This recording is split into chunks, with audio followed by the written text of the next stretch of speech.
5, 4, 3, 2, 1, 0.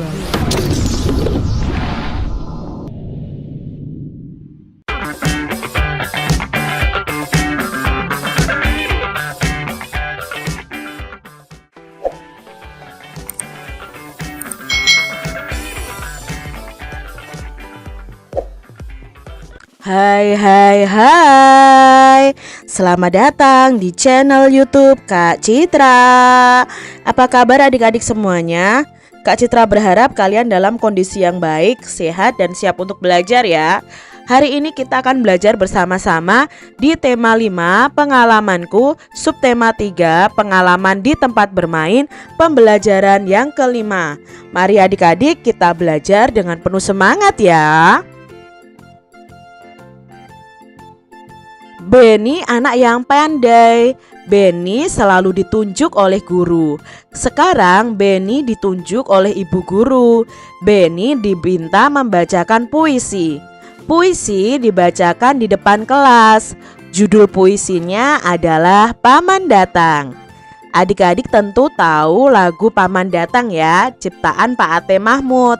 Nah, lagu Paman Datang ini bisa dibaca menjadi sebuah puisi. Yuk kita baca bersama-sama puisi Paman Datang. Paman Datang ciptaan Ate Mahmud. Kemarin Paman datang, pamanku dari desa. Dibawakannya rambutan, pisang, dan sayur mayur segala rupa. Bercerita paman tentang ternaknya. Berkembang biak semua. Padaku, paman berjanji mengajak libur di desa. Hatiku girang, tidak terperi. Terbayang sudah aku di sana. Mandi di sungai, turun ke sawah, menggiring kerbau ke kandang. Itu tadi puisi Paman Datang, menceritakan tentang Paman Datang yang dari desa ya, pamannya dari desa, membawa buah-buahan dan sayur mayur. Lalu paman itu bercerita bahwa ternaknya di desa itu berkembang biak semuanya.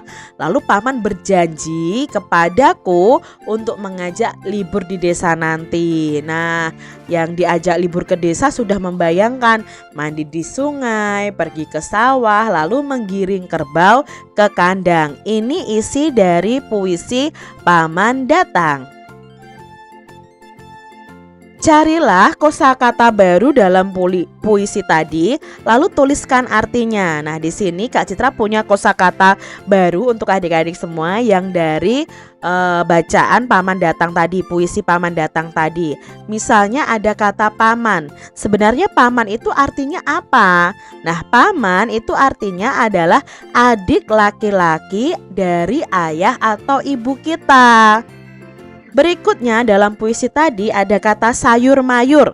Nah, adik-adik kalau lihat ini, gambar ini, sayur mayur itu apa ya? Sayur mayur itu adalah dedaunan, tumbuh-tumbuhan, polongan, dan sebagainya yang dapat dimasak atau bisa juga kita sebut dengan sayur-sayuran. Itu sayur mayur adik-adik. Lalu tadi ada kata ternak. Nah, ini adalah hewan ternak. Apa itu arti kata ternak? Ternak itu binatang yang bisa dipelihara seperti lembu, kuda, kambing, dan sebagainya untuk dibiakkan dengan tujuan produksi. Ya, bisa dikembangbiakkan untuk tujuan apa? Produksi. Misalnya kalau ayam itu untuk memproduksi telur ya, yang dimanfaatkan telur dan dagingnya seperti itu. Lalu di puisi tadi ada kata girang. Hatiku girang, tidak terperi. Nah, girang itu artinya apa? Girang itu artinya adalah, ayo kalau seperti ini bagaimana? Artinya adalah riang atau gembira. Lalu ada kata menggiring. Nah, menggiring itu kalau dilihat dari gambar ini apa ya adik-adik ya?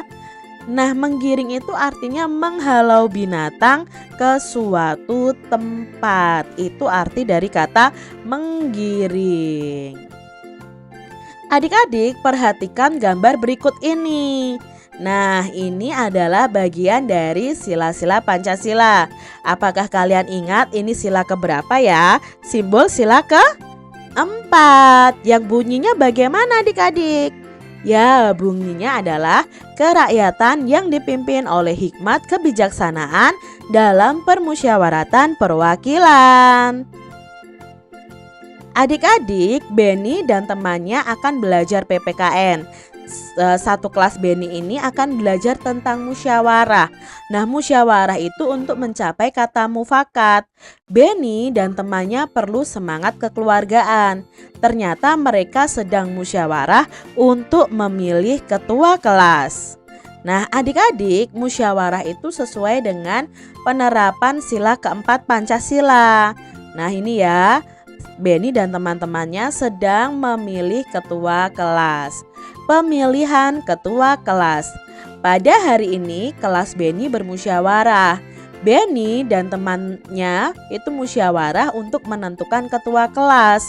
Musyawarah didampingi guru kelas. Berdasarkan hasil musyawarah didapatkan 2 orang siswa calon ketua kelas. Kedua orang siswa tersebut adalah Udin dan Edo. Selanjutnya, Beni dan temannya memilih ketua dan wakil ketua. Caranya dengan musyawarah lagi. Nah, akhirnya yang terpilih adalah Udin. Udin terpilih sebagai ketua kelas dan Edo walaupun kalah dia mau menerima dengan legowo. Legowo itu dengan lapang dada, tidak marah-marah adik-adik. Nah, di sini kita tahu bahwa Beni dan teman-temannya sedang melakukan musyawarah. Musyawarah itu salah satu penerapan sila keempat Pancasila. Dari bacaan ini tadi kita akan menjawab pertanyaan bersama-sama adik-adik. Yang pertama, apa yang dilakukan Beni dan temannya?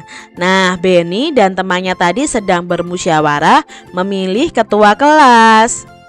Berikutnya, sebutkan nama calon ketua kelas yang terpilih. Ya, calon ketua kelas yang terpilih tadi adalah Udin dan Edo ya. Lalu mereka bermusyawarah lagi, menentukan lagi ini baru calon ketua kelasnya. Nanti akan ditentukan siapa yang menjadi ketua kelas dan siapa yang menjadi wakil ketua. Bagaimana hasil musyawarah yang dilakukan tadi adik-adik? Nah, hasil musyawarahnya adalah yang terpilih menjadi ketua kelas itu Udin. Apakah Edo menerima hasil pemilihan ketua kelas? Nah, tadi dijelaskan bahwa Edo menerima hasil musyawarah dengan legowo atau dengan lapang dada, dengan tidak marah-marah, bahwa Udinlah yang terpilih menjadi ketua kelas. Adik-adik, mengapa kegiatan musyawarah itu perlu dilakukan?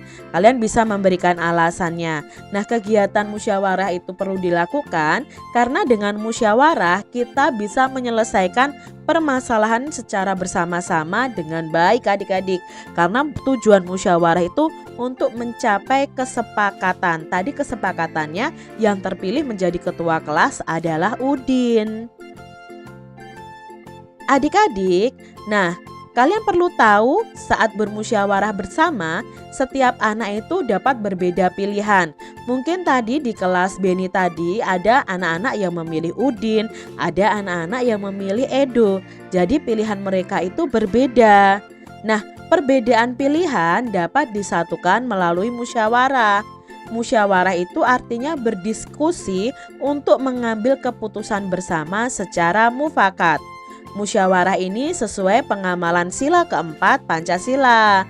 Nah, kalian tentunya masih ingat bunyi sila keempat Pancasila adalah kerakyatan yang dipimpin oleh hikmat kebijaksanaan dalam permusyawaratan perwakilan. Di sini Kak Citra akan menjelaskan tentang contoh penerapan sila keempat Pancasila di sekolah. Nah, contohnya adalah tadi musyawarah menentukan ketua kelas. lalu musyawarah menentukan piket kelas. Bisa juga mendengarkan pendapat teman saat bermusyawarah di sekolah.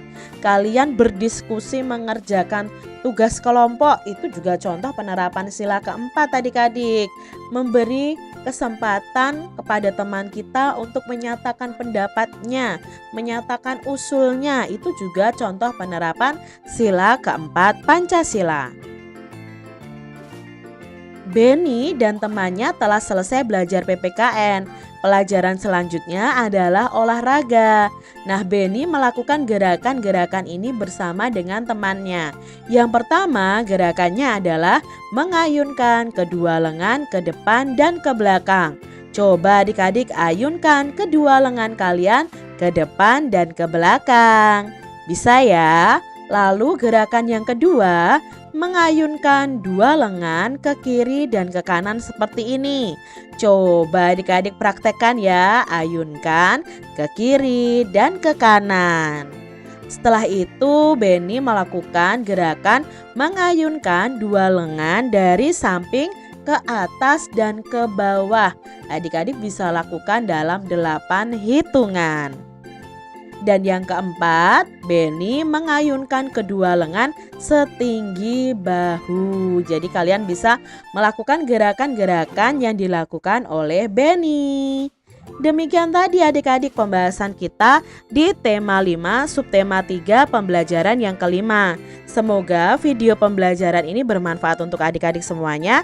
Dan sampai jumpa lagi di video pembelajaran Kak Citra selanjutnya. Tuhan memberkati.